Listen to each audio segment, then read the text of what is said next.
నమస్తే, నేను సిరి. సంక్రాంతికి అయితే 3 సినిమాలు అయితే వచ్చాయి. మరి ఈ 3 సినిమాలు ఎలా ఆడుతున్నాయి ఏంటి అనేది అయితే మనకు తెలియజేయడానికి మనతో పాటు ఉన్నారు ప్రముఖ సీనియర్ జర్నలిస్ట్ యజ్ఞమూర్తి గారు. నమస్కారం సార్. నమస్తే సిరి. సార్, ఇప్పుడు సంక్రాంతికి అయితే 3 సినిమాలు వచ్చాయి. Game changer, Daaku Maharaj and సంక్రాంతికి వస్తున్నాం. ఈ 3 సినిమాలు వచ్చేసి ఈ 3 సినిమాలు ఎలా ఆడుతున్నాయి సార్ అసలు? మొదట వచ్చిన సినిమా మనందరూ తెలుసు, 10వ తేదీ గేమ్ చేంజర్ వచ్చింది. అవును సార్. రామ్ చరణ్ హీరోగా, శంకర్ డైరెక్ట్ చేసినటువంటి సినిమా. అది ఎన్నో హోప్స్ తోటి ఆ సినిమా వచ్చింది. ఎందుకంటే ఆ సినిమా మీద చాలా డబ్బు పెట్టుబడులుగా పెట్టారు. దిల్ రాజు గారు కానివ్వండి నిర్మాతగా, అలాగే ఆ సినిమాని వివిధ ఏరియాలకి కొనుక్కున్నటువంటి డిస్ట్రిబ్యూటర్స్ కానివ్వండి, అలాగే వాళ్ళ దగ్గర నుంచి థియేటర్లో కానివ్వండి, ఆ ఏరియాలో కొనుక్కున్నట్టు బయ్యర్లు కానివ్వండి. సో ఇట్లా చాలామంది ఈ సినిమా మీద ఎన్నో ఆశలతోటి, ఎందుకంటే శంకర్ లాంటి ఒక డైరెక్టర్, ఒక టాప్ డైరెక్టర్లో ఒకడు, ఇండియాలోని టాప్ డైరెక్టర్స్లో ఒకడు కదా. అట్లాగే రామ్ చరణ్ RRR తోటి ఆయనకు వచ్చినటువంటి ఒక గ్లోబల్ స్టార్ ఇమేజ్ ఏదైతే ఉందో అది. సో ఇలాంటి కాంబినేషన్ తోటి, ఇంకా దిల్ రాజు ప్రొడక్షన్ వాల్యూస్ ఎలా ఉంటాయో ప్రత్యేకించి చెప్పక్కర్లేదు. సో అలాంటి ఒక క్వాలిటీ ప్రొడ్యూసర్ తీసినటువంటి సినిమా. దీంతో ఆ సినిమా మీద చాలా యాంటిసిపేషన్స్ అనేవి వెల్లువెత్తాయి మొదట్లో. అదే వేవ్ అనేది రాలేదు, అది వేరే విషయం. చాలామంది హోప్స్ పెట్టుకున్నారు. సో టైటిల్ తగ్గట్టు అది గేమ్ చేంజర్ అవ్వచ్చు, సోలో హీరోగా వస్తున్నటువంటి సినిమా RRR తర్వాత. RRR ముందు కూడా ఆయనకి చెప్పాలంటే ఒక ఫ్లాప్ ఉంది రామ్ చరణ్కి. ఈ సినిమాతోటి మళ్ళీ ఆయన సోలో హీరోగా RRRతో వచ్చినటువంటి ఇమేజ్కి తగ్గట్టు సాధిస్తాడు, ఒక మంచి పెద్ద హిట్ అని చాలామంది అభిమానులనే కాదు, సినీ ప్రియులందరూ కూడా ఆశించారు. ఇండస్ట్రీ వర్గాల వాళ్ళు కానివ్వండి, బిజినెస్ వర్గాల వాళ్ళు కానివ్వండి. కానీ రిలీజ్ అయిన తర్వాత ఏదైతే వాళ్ళ ఆశలు ఏవైతే ఉన్నాయో అవన్నీ కూడా బొమ్మైపోయాయి అనే అభిప్రాయం ఎక్కువ మందిలో కలిగింది. ఎందుకంటే శంకర్ అంటే ఏదైతే ఊహించుకొని వెళ్ళారో అలాంటిది ఏమీ కనిపించలేదు ఆ సినిమాలో. పైగా ఏంటంటే అది ఒక రాంగ్ టైంలో రిలీజ్ అయిన సినిమాగా అని కూడా చెప్పుకోవాలి. ఎందుకంటే ఆ సినిమా అంతా కూడా సెకండ్ హాఫ్ మొత్తం కూడా ఎన్నికల ప్రక్రియ మీద నడిచే సినిమా. ఎన్నికల హీట్ అనేది అయిపోయింది మన దగ్గర. నిజానికి ఎన్నికలకు ముందు కనుక వచ్చినట్లయితే ఇలాంటి సినిమా, దానివల్ల అది కొంత ఆ ప్రభావం ఆ హీట్లో మరింతగా కనెక్ట్ అవ్వడానికి అవకాశం ఉండదు ఆడియన్స్కి. సో ఇప్పుడు అది ఎన్నికల ప్రక్రియ ఇవన్నీ కూడా ఆ హీట్ అంతా అయిపోయింది. ఇప్పుడు కొత్తగా దీంట్లో ఏం చూస్తారు అంత అయిపోయిన తర్వాత? అది జనాలకి పెద్దగా వాళ్ళ మనసుల్లోకి ఎక్కలేదని చెప్పాలి దాని కంటెంట్. సో అది కూడా శంకర్ మార్కు, ఆయన క్రియేటివిటీ ఏదైతే ఉందో సన్నివేశాల్లో కానివ్వండి, కొన్ని సీన్లు అంటే ఇది శంకర్ మార్కురా అని అనిపిస్తుంది. అలాంటిది ఈ సినిమాలో కనిపించలేదు. తన మార్కుకి విరుద్ధంగా కొన్ని సన్నివేశాలు కనిపించాయి. జేసీబీలతోటి హీరో ఫైట్ చేసి వచ్చేటువంటి ఆ సీన్లు కానివ్వండి, అది ఆయనలాగా అనిపించలేదు. ఇంకా వేరే డైరెక్టర్లు గుర్తుకొచ్చారు, ఇది వాళ్ళలాగా ఏం తీశాడు ఏంటి అన్నట్లు. సో అందువల్ల ఆ సినిమా అటు క్లాస్ని మెప్పించలేకపోతుంది, ఇక మాస్ని కూడా అది ఏమాత్రం సాటిస్ఫై చేయలేకపోతుంది. అంటే ఎవరు కూడా ఏ వర్గం ప్రేక్షకులు కూడా దాన్ని ఓన్ చేసుకోలేకపోతున్నారు అనేది ఆ కలెక్షన్ల ట్రెండ్ని బట్టి మనకు అర్థమవుతుంది. సో మొదటి రోజుతో పోల్చుకుంటే రెండో రోజు చాలా తీసిగట్టుగా కలెక్షన్స్ ఉంటాం. మూడో రోజుకి వచ్చేటప్పటికి కొంచెం బెటర్గా అనిపించినప్పటికీ కూడా తర్వాత కూడా ఆ స్థాయిలో లేవు. ఎక్కడో అరకొర తప్పితే హౌస్ఫుల్స్ అనేవి పడట్లేదు ఎక్కడ కూడా. సో థియేటర్లో జనాల సంఖ్య చాలా పలసగా కనిపిస్తున్నారు. ఆ ట్రెండ్ని బట్టి చూస్తేనే అర్థమైపోతుంది ఇది చాలా లాస్ వెంచర్ కాబోతోంది అనేది తెలిసిపోతా ఉంది. సో అంటే ఇక్కడ చూస్తున్నట్టయితే సార్, దీని గురించి దిల్ రాజు గారు కూడా మాట్లాడడం జరిగింది, ఇంకా మాట్లాడుతూనే ఉన్నారు. ఎందుకంటే చాలా వరకు నెగిటివ్ టాక్ వచ్చింది సినిమా గురించి. ప్రొడ్యూసర్ కూడా ఇప్పుడు అంటే దిల్ రాజు గారే సంక్రాంతికి వస్తున్నాం కూడా దిల్ రాజు గారే.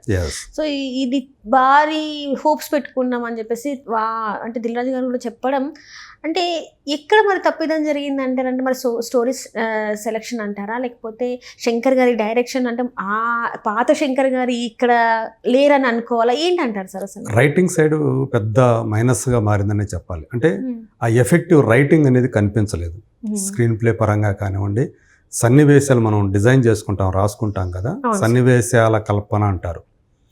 అంటే సీన్స్ని క్రియేట్ చేయటం ఏదైతే ఉందో అవి సరైన రీతిలో రాలేదు అని చెప్పేసి చాలామంది అభిప్రాయపడుతున్నారు. ఉమ్, అంటే హీరో పాత్రతోటి ఆడియన్స్ కనెక్ట్ కావాలి.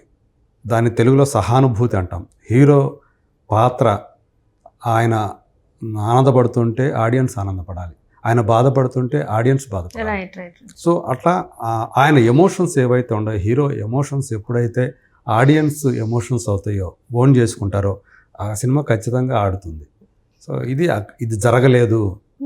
ఆ కనెక్టివిటీ అనేది, హీరో ఎమోషన్స్ అనేవి ఆడియన్స్ ఎమోషన్స్ కాలేకపోవటమే ఈ సినిమా పెద్ద మైనస్ అయిపోయింది అని చెప్పేసి, అంటే ఆ రైటింగ్ సైడ్ జరిగింది. సో తను ఎలా తీసినా సన్నివేశాలు అంత గ్రాండియర్గా తీసినప్పటికీ కూడా గ్రాండియర్నెస్ అనేది వర్కౌట్ అవ్వదు. సో ఆ కనెక్టివిటీ అనేదే వర్కౌట్ అవుతుంది. రైట్. సో ఆ క్యారెక్టర్ కానివ్వండి, ఆ కథలో ఉన్నటువంటి అంశం కానివ్వండి, అది కూడా మీకు ఇందాక చెప్పాను, ఏదైతే టైమింగ్ ఏదైతే ఉందో రిలీజ్ టైమింగ్ కూడా కరెక్ట్ కాదు. సో ఈ రకమైన మైనస్ వల్ల ఆ సినిమా ఎటు ఏ వర్గం ప్రేక్షకులను కూడా ఆకట్టుకోలేక బాక్స్ ఆఫీస్ దగ్గర చతికిలబడిపోయింది అనేది మనకు కనిపిస్తున్నటువంటి ఒక వాస్తవం. అంటే ఇది ఏ రకంగా కూడా సంక్రాంతి విన్నర్ కాదు అనేది తేలిపోయిందని చెప్పేసి విశ్లేషకులు చెప్తున్నారు. అంటే ఇది సెకండ్ డేనే తేలిపోయినట్టు అనిపించింది సార్. ఎందుకంటే ఫస్ట్ డే రోజు ఫ్యాన్స్ అందరు చూసినా కూడా సెకండ్ డేకి దీని మీద చాలా వరకు ఆ టాక్ అయితే వచ్చేసింది. అంటే మామూలుగా అయితే కొన్ని 2-3 days కైనా పట్టుద్ది, కానీ ఈ సినిమాకి మాత్రం సెకండ్ డేనే రావడం అనేది కొంత బాధాకరం అనిపిస్తుంది. ఎందుకంటే చాలా హోప్స్ తోని ప్రేక్షకులు కూడా RRR తర్వాత మళ్ళీ ఆచార్య ఒక ఫ్లాప్ ని చూసి ఆ చిన్న కెమెరాలు వేసినా కూడా అది ఫ్లాప్ అయ్యి మళ్ళీ ఇది ఫ్లాప్ అనేసరికి వాళ్ళు తట్టుకోలేకపోతున్నారు. అది క్యామియో కూడా కాదు, ఆల్మోస్ట్ హాఫ్ అన్ అవర్ కనిపిస్తారు కాబట్టి దాన్ని క్యామియో అనుకోలేము. ఒక స్పెషల్ క్యారెక్టర్ చేశారు ఆయన. సో కాబట్టి దాన్ని ఆయన అయినప్పటికీ కూడా ఆయన లిస్టులోకి అది రాలేదు.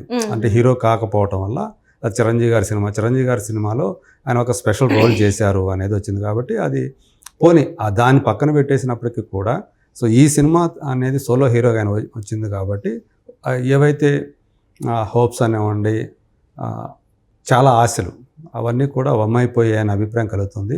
ఇక 2 రోజుల తర్వాత వచ్చినటువంటి డాకు మహారాజ్, నిజంగా చెప్పాలంటే అది సంక్రాంతి ఫెస్టివల్కి రిలీజ్ చేయాల్సినటువంటి సినిమా కాదు. నిజానికి ఎప్పుడైనా రిలీజ్ చేసుకోవచ్చు. దాని ఫక్తు సంక్రాంతి సినిమా అని చెప్పలేము. ఎందుకంటే దాంట్లో ఫ్యామిలీ ఎమోషన్స్ అనేవి ఉన్నప్పటికీ కూడా ఎంటర్టైన్మెంట్ అనేది ఫ్యామిలీ అంతా కలిసి చూసుకొని బాగా మనం ఎంజాయ్ చేయాలనుకుంటాం, ఎంటర్టైన్ అవ్వాలనుకుంటాం, నవ్వాలనుకుంటాం. సో ఆ ఫీల్ రావాలి. కానీ ఇది దానికి భిన్నమైనటువంటి కథతోటి వచ్చినటువంటి ఒక ఎమోషనల్ యాక్షన్ డ్రామా అయినప్పటికీ కూడా ఆ డాకు మహారాజ్ రోల్లో అంటే సీతారాం, ఇంజనీర్ సీతారాం తర్వాత నానాజీగా ఎలా మారారు, ఎందుకు మారారు, ఆయన అసలు డాకుగా ఎందుకు అయ్యారు, అసలు ఒక సివిల్ ఇంజనీర్ ఎందుకు డాకుగా అవతారం ఎత్తాల్సి వచ్చింది, ఆ తర్వాత మళ్ళీ ఒక పాపకి సేవియర్గా సంరక్షకుడిగా ఎందుకు టర్న్ అయ్యారు, ఆ ట్రాన్స్ఫర్మేషన్ ఏదైతే ఉందో అది సూపర్బ్గా పండిందని చెప్పాలి తెర మీద. సో ఆయన ఆ డాకు అవతారంలో ఆయన తలగడ వేసుకొని ఆ ముసుగు వేసుకొని అలా ముసుగట తీస్తూ ఉంటే ఆ ఫ్యాన్స్ అందరికి కూడా ఒక రకమైన ఎమోషన్ తోటి వాళ్ళందరూ దాన్ని ఓన్ చేసుకున్నారు, ఆ క్యారెక్టర్ని ఓన్ చేసుకున్నారు. అందుకలే అక్కడ సహానుభూతి బాగా వర్కౌట్ అయింది. దాన్ని బాగా ఆస్వాదిస్తున్నారు, ఆయన క్యారెక్టర్ని, ఆయన నటనని బాగా ఆస్వాదిస్తున్నారు, ఆయన పర్ఫార్మెన్స్ని. అందుగురించే ఇప్పుడు బాలయ్య వరుసగా 4వ హిట్ కొట్టాడు అనేటువంటి ఒక పేరు వచ్చేసింది. సో మళ్ళీ అంటే గతంలో 2 ఏళ్ల క్రితం వీరసింహారెడ్డితోటి హిట్ కొట్టారు సంక్రాంతికి, మళ్ళీ ఇప్పుడు 2 ఏళ్ల తర్వాత మళ్ళీ సంక్రాంతికి వచ్చి మళ్ళీ ఈ సినిమాతోటి ఆయన హిట్ కొట్టడం డాకు మహారాజ్ తోటి అనేది ప్రస్తుతం అదే నేను ఇంతకుముందు కూడా చెప్పినట్లుగా ప్రస్తుతం బాలయ్య బాబు కెరీర్లోనే ఒక పీక్ స్టేజ్ని ఆయన ఆస్వాదిస్తూ ఎంజాయ్ చేస్తూ ఉన్నాడు. అంటే ఈ సినిమా వచ్చినప్పుడు సార్, దీనికన్నా ముందు సినిమాకి రిలీజ్కి ఒక 2-3 days ముందు ఏంటంటే ఒక సాంగ్, ఆ సినిమా దబిడి సాంగ్ వచ్చినప్పుడు అంత వ్యతిరేకత, ఎంత వ్యతిరేకత అంటే అసలు బాలయ్య బాబుకి ఆ పాట ఏంటి, ఆ సాంగ్లు ఏంటి, ఆ స్టెప్పులు ఏంటి అని కొరియోగ్రాఫర్ని కూడా అంటే మన శేఖర్ మాస్టర్ గారిని కూడా బాగా అన్న ఇదిలో ఎక్కడో నెగిటివ్ అవుతుంది సినిమాకి అనుకున్న తరుణంలో సినిమా రిలీజ్ అయిన తర్వాత అసలు ఆ మాట లేదు సార్. అవును, అంటే మీరు అన్నట్టు ఆ దబిడి సాంగ్ ఏదైతే రిలీజ్ అయిందో లిరికల్ వీడియో, అందులో వాళ్ళు సరిగ్గా ఏంటంటే ఏవైతే కొంచెం అబ్యూజివ్గా అనిపించాయి ఉంటాయో, ఒక చేష్టలు ఏవైతే ఉంటాయో అవి ఒక ఆ అమ్మాయి మీద ఉర్వశి రౌతేల బాడీ మీద తను స్పృశించిన విధానం ఏదైతే ఉందో అది బాగా ట్రోలింగ్ గురైంది. అవునవును సార్. సో ఇలాంటి పాట వాళ్ళ మీద పెడతారా, ఇతనికి ఏంటి టేస్ట్ ఏంటి బాబీ అని చెప్పేసి చాలా వ్యతిరేకత వచ్చింది, ట్రోలింగ్ బాగా జరిగింది. అయితే నేను కూడా అందులో అసలు ఈ పాట సినిమాలో లేకుండా ఉంటే చాలా మంచిదని కూడా నేను కూడా అభిప్రాయపడ్డా. సినిమాలో ఏమైందంటే దాని మీద ఫోకస్ పెట్టకుండా అది ఎలా మేనేజ్ చేశారో మరి ఏంటో కానీ ఏదైతే లిరికల్ వీడియోలో పెట్టారో వాటికి ఎక్కువ ప్రాధాన్యత గల పాటలో కనిపించలేదు. మిగతా మూమెంట్స్ ఉన్నాయి కానీ ఆ మూమెంట్స్ ఏవైతే లిరికల్ వీడియో మనకి ఎక్కువగా ఫోకస్ చేశారో అవి వీటి మీద కనిపించాల. అందువల్ల దాన్ని ఎవరు పెద్దగా సీరియస్గా తీసుకోలేదు దాన్ని. సో ఒక పాట సినిమాలో చూసినప్పుడు అంత అబ్యూజివ్గా ఏమీ లేదు అనేది చాలామంది అభిప్రాయపడ్డారు. పైగా ఆ పాట మీద ఎక్కువ మందికి కూడా దృష్టి పెట్టలేదు. సో దానికంటే కూడా సినిమాలో ఉన్నటువంటి ఎమోషన్స్ ఏవైతే ఉన్నాయో, శ్రద్ధా శ్రీనాథ్ అనే క్యారెక్టర్ సినిమాలో అది ఒక బలమైనటువంటి ట్విస్ట్ అని చెప్పాలి, ఆమె క్యారెక్టరైజేషన్ అనేది. సో అది సినిమాకి ఒక బలంగా ఉంది. అలాగే ఒక పాపకి అతను సేవియర్గా అయిన విధానం బాగుంది. డాకుగా మారిన విధానం ఏదైతే ఉంది, ఎందుకు ఆయన డాకు ఉండాలి, ఇవన్నీ కూడా బాగా తెర మీద పండటమే. వాటిని బాలకృష్ణ తన ఎనర్జీ తోటి దాన్ని పండించిన విధానం ఏదైతే ఉందో అది అందరికీ నచ్చటం వల్ల ఈ సినిమా ఒక one of the Sankranti winners అని చెప్పేసి డాకు మహారాజుని ఇప్పుడు మనం చెప్పుకుంటూ ఉన్నాం. దాని తర్వాత మళ్ళీ 14వ తేదీ డాకు మహారాజు 12 వస్తే 14వ తేదీ సంక్రాంతికి వస్తున్నాం వచ్చింది. వెంకటేష్ ఇద్దరు ఆయనతో పోల్చుకుంటే వయసులో చాలా కుర్ర హీరోయిన్లనే చెప్పుకోవాలి. ఐశ్వర్య రాజేష్ కానివ్వండి, మీనాక్షి చౌదరి కానివ్వండి. ఒకరేమో భార్యగా, ఒకరేమో మాజీ ప్రేయస్గా.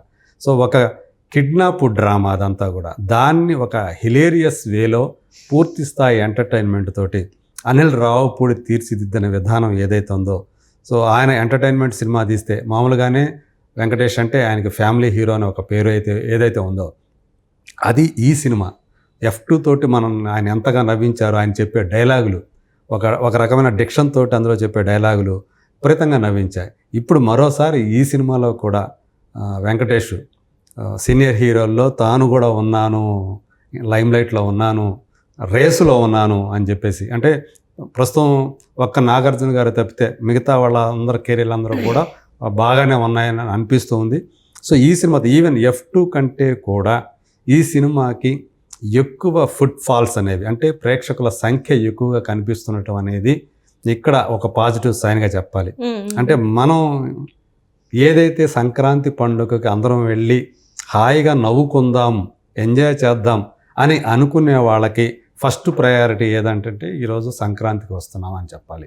అందరం కలిసి ఇంటిని పాది నవ్వుకుందాం, ఆస్వాదిద్దాం ఈ పండగ వాతావరణాన్ని అని అనుకునేవాళ్ళు. సో వాళ్ళందరూ కూడా ఈరోజు ఆ సినిమాకి వెళ్తున్నారు. డాకు మహారాజ్ బీసీ సెంటర్లో వీరవిహారం చేస్తూ ఉంటే ఇది అర్బన్ ఏరియాలో ఇది ఒక ప్రపంచం సృష్టిస్తూ ఉంది. సంక్రాంతికి వస్తున్నాం అనే సినిమా.